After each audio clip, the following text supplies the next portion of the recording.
Okay student, चलो ये मेरा 17th वीडियो है। तो इसमें इस टॉपिक को क्लियर करना है कि ये है क्या। चलो देखते हैं ध्यान से इसको। आपको आगे के लेसन में और इस लेसन के भी रिमेनिंग पार्ट में ऐसे रिलेटेड कुछ चीज़ें मिलने वाली हैं, तो समझते हैं। ये अगर सपोज करो हमारे पास फॉर्मूला है speed is equal to distance upon time. तो इसमें 3 फिजिकल क्वांटिटी है ना, एक आता है स्पीड, डिस्टेंस और टाइम, 3 मिला। दूसरा एक फार्मूला लेते हैं जो आप पढ़े हो रिसेंटली, एक्सेलरेशन क्या होता है, वेलोसिटी अपॉन टाइम। प्रॉपरली बोलें तो change in velocity upon time होता है। तो इसमें भी क्या मिला, 3 मिला फिजिकल क्वांटिटी, एक मिला एक्सेलरेशन, एक मिला आपको वेलोसिटी और तीसरा एक मिला टाइम। तो AVT और speed equals to distance upon time, ऐसे 3 मिल रहे हैं। तो हमें अगर एक एक्स एक्सिस पे उस 3 में से 2 एक एक्स एक्सिस पे होगा, एक वाई एक्सिस पे होगा, तो तीसरा आंसर मिलेगा। जैसे कि यहाँ पे कहने का सेंस ये है कि अगर यहाँ पे स्पीड हो या वेलोसिटी हो और यहाँ टाइम हो, तो 2 मिल गया। तो क्या मिल सकता है इससे, डिस्टेंस मिल सकता है तीसरा। ज़रूरी नहीं है कि डिस्टेंस ही मिले, हो सकता है कि वेलोसिटी या स्पीड, यहाँ पे अगर मैं प्रॉपर वर्ड अगर कहूँ तो यहाँ पे वेलोसिटी हटा देता हूँ और यहाँ पे स्पीड के साथ टाइम का यूज़ करता हूँ। तो speed is equals to distance, distance निकालेंगे और टाइम। तो आखिर ग्राफ से हम कैसे डिस्टेंस निकालें, इसको समझना है। वैसे ही अगर स्पीड के जगह पे सिर्फ वेलोसिटी आ जाए यहाँ पे और एज यूजुअल टाइम अपने प्रॉपर प्लेस पे है, तो हमें पता है कि एक्सेलरेशन का फॉर्मूला क्या होता है, V/T। तो इसी x और y से, इसी v और t से हम यहाँ पे एक्सेलरेशन निकालें तो वो कैसे आएगा, और वही हमें एक डिस्टेंस निकालें तो वो कैसे आएगा। तो फ़र्क क्या है, ज़रा बेसिक है, बहुत छोटी सी बात है, इसको ज़रा ध्यान से समझना आप। जब कभी भी फॉर्मूले के अकॉर्डिंग हमें पता है स्पीड इज इक्वल टू क्या होता है, डिस्टेंस अपॉन टाइम। तो डिस्टेंस क्या होगा, स्पीड इनटू टाइम, दोनों में मल्टीप्लिकेशन है ना। तो जब कभी भी इन दोनों के बीच में रिलेशन मल्टीप्लिकेशन का होगा, आप ऐसे याद रख लेना। जब कभी भी x और y के जो भी फिजिकल क्वांटिटी हैं उन दोनों में डिवीज़न का ना बल्कि मल्टीप्लिकेशन का रिलेशन होगा, तो आप डिस्टेंस कैसे निकालोगे, क्योंकि s और t के बीच में यहाँ पे मल्टीप्लिकेशन है। तो डिस्टेंस कैसे निकालोगे, तो यहाँ आप देख रहे हो कैसा डायग्राम बन रहा है, एक ट्रायंगल बन रहा है और ट्रायंगल का आप एरिया निकालोगे और ट्रायंगल के एरिया जो निकाल लोगे, जो कि होता है 1/2 बेस इनटू हाइट होता है। तो हाफ बेस टाइम और हाइट स्पीड, वो वैल्यू दी रहेगी। उसके हेल्प से जब आप इस शेडेड रीजन का, जिसको मैंने ऐसे शेडेड कर दिया है, इस पूरे ट्रायंगल का शेडेड रीजन जिसका एरिया क्या है, एक ट्रायंगल है, तो उस ट्रायंगल का एरिया ऑफ ट्रायंगल जब निकालोगे, जो आंसर आएगा वही आंसर जो होगा वो किसका वैल्यू होगा, तो वो डिस्टेंस की वैल्यू होगा। सपोज करो आंसर आ गया 20, तो 20 क्या है, तो वो डिस्टेंस है।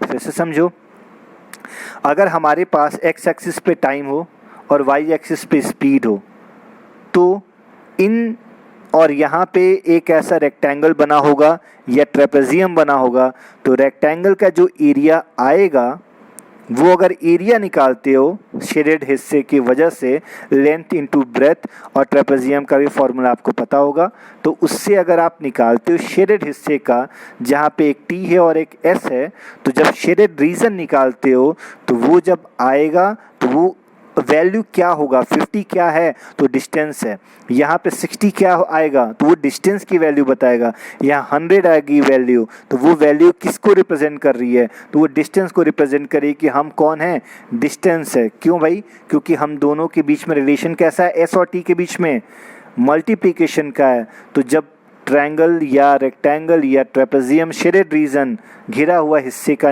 एरिया निकालते हो, तो वो डिस्टेंस के बारे में बताना शुरू करता है। वही अगर हम यहाँ पे अब दूसरे डायग्राम में देखें, तो ये टाइम है, ये वेलोसिटी है। अगर ये शेडेड निकाल लेते तो डिस्टेंस या डिस्प्लेसमेंट कह सकते थे, डिस्प्लेसमेंट यहाँ कहते कि डिस्प्लेसमेंट आ जाता, क्योंकि स्पीड टाइम के साथ डिस्टेंस आता। लेकिन यहाँ पे शेडेड अगर नहीं निकालूँ, मैं स्लोप निकालूँ, स्लोप, ये स्लोप है, ढलान है, झुकाव है, वो स्लोप अगर निकालेंगे तो वो स्लोप बताएगा एक्सेलरेशन। इसको यहाँ से समझो, एक्सेलरेशन का फॉर्मूला क्या होता है, वेलोसिटी अपॉन टाइम होता है।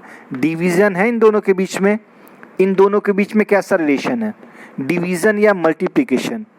तो यहाँ से देख सकते हो कि डिवीज़न है, डिवीज़न के अगर निकाल रहे हो तो आप स्लोप का निकालोगे। और स्लोप मतलब क्या, अगर सपोज करो यहाँ से यहाँ तक की वैल्यू 10 है तो ये भी 10 होता, v के सामने है तो, और ये मान लो 5 है तो 10/5 इज इक्वल्स टू 2, तो 2 मीटर पर सेकेंड स्क्वायर। तो वो जो वैल्यू मिलेगी ना वो स्लोप के बताएगा, इसकी लेंथ ये बताएगा, ये स्लोप है, इसके बारे में बताएगा। वैसे यहाँ देखो, अगर यही आप शेडेड निकालना होता तो अगर आप शेडेड निकालोगे इसका तो आपको पता है ना, वेलोसिटी इज इक्वल्स टू क्या होता है, डिस्प्लेसमेंट अपॉन टाइम होता है। और डिस्प्लेसमेंट अपॉन टाइम, तो डिस्प्लेसमेंट v और t इन दोनों का अगर मल्टीप्लिकेशन कर देते तो शेडेड निकलता, और जब शेडेड निकाल लोगे तो वो डिस्प्लेसमेंट बताना शुरू कर देगा। तो ध्यान से समझो, शेडेड हिस्सा निकाले थे तो डिस्टेंस बता दिया था, बट डिवीज़न का अगर रिलेशन इस्टेब्लिश करके निकालना चाहते हो तो वो शेडेड नहीं बताता। किसके बारे में बताता है, स्लोप के बारे में। किसके बारे में बताता है, स्लोप के बारे में। ये इसलिए समझा रहे हैं क्योंकि यहाँ पे ये टॉपिक आया हुआ था।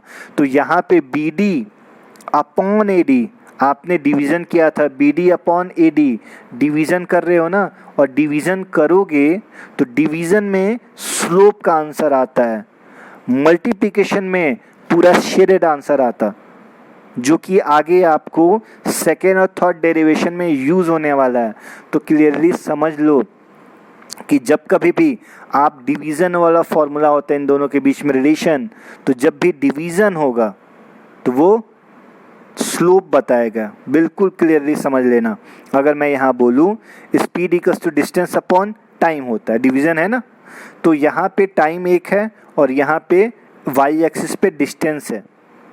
तो दोनों के बीच में अगर आपसे पूछ दिया जाए कि स्पीड निकालो, आंसर बताओ स्पीड का कितना होगा, तो जो स्पीड होगा वो डिस्टेंस अपॉन टाइम होता है ना, तो स्लोप का आंसर निकालना होगा, स्लोप के बारे में बताना होगा।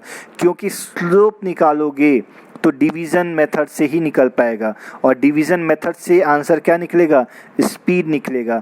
यही अगर डिस्टेंस के जगह पे स्पीड होता तो यहाँ देखो, डिस्टेंस के जगह पे स्पीड होता तो जब निकालते तो वो डिस्टेंस आंसर आता, क्योंकि इन दोनों के हेल्प से डिस्टेंस ही आएगा ना। क्योंकि आपको थोड़ी देर पहले बताया था मैंने, स्पीड इज इक्वल्स टू क्या होता है, डिस्टेंस अपॉन टाइम। तो यहाँ पे 3 लोग हैं ना, एक स्पीड है, एक डिस्टेंस, एक टाइम है, तो S और T आ गया, तो तीसरा कौन आएगा, डिस्टेंस आएगा। और डिस्टेंस जब निकालोगे तो डिस्टेंस का फॉर्मूला क्या होता है, स्पीड इनटू टाइम होता है। यहाँ देखो वेलोसिटी और टाइम है, तो तीसरा कौन आ सकता है, तो तीसरा अगर एक्सेलरेशन के बारे में समझें तो एक्सेलरेशन v अपॉन टी, तो v और t तो है ही, तो तीसरा कौन आ सकता है, एक्सेलरेशन आ सकता है, तो बिल्कुल आएगा। तो देखोगे कि v और t में इन दोनों में रिलेशन डिवीज़न का है, तो एक्सेलरेशन आएगा, तो स्लोप की हेल्प से आएगा। आप कह सकते हो कि सर v और t है तो डिस्प्लेसमेंट भी तो आ सकता है, हम बिल्कुल आ सकता है, लेकिन डिस्प्लेसमेंट आएगा क्योंकि हमें पता है फॉर्मूला कि velocity is equals to displacement upon time भी होता है, और v और t एक्सेलरेशन के साथ भी आता है। तो लेकिन जब डिस्प्लेसमेंट अगर निकालना होगा तो डिस्प्लेसमेंट निकालोगे तो v और t हो जाएगा, मल्टीप्लिकेशन हो जाएगा, तब शेडेड निकालोगे। अभी भी शायद क्लियर हुआ। तो चलो अगले वीडियो में, फ़िलहाल ये चीज़ याद रखना कि शेडेड निकालते हो तो मल्टीप्लिकेशन का रिलेशन है, और डिवीज़न अगर निकालना होगा तो स्लोप के बारे में बताएगा। तो इसके बाद की वीडियो में आपको इन दोनों कॉन्सेप्ट को याद रखना होगा, तो अच्छे से प्रैक्टिस कर लेना और फिर नेक्स्ट वीडियो को प्रॉपर्ली आप देखना।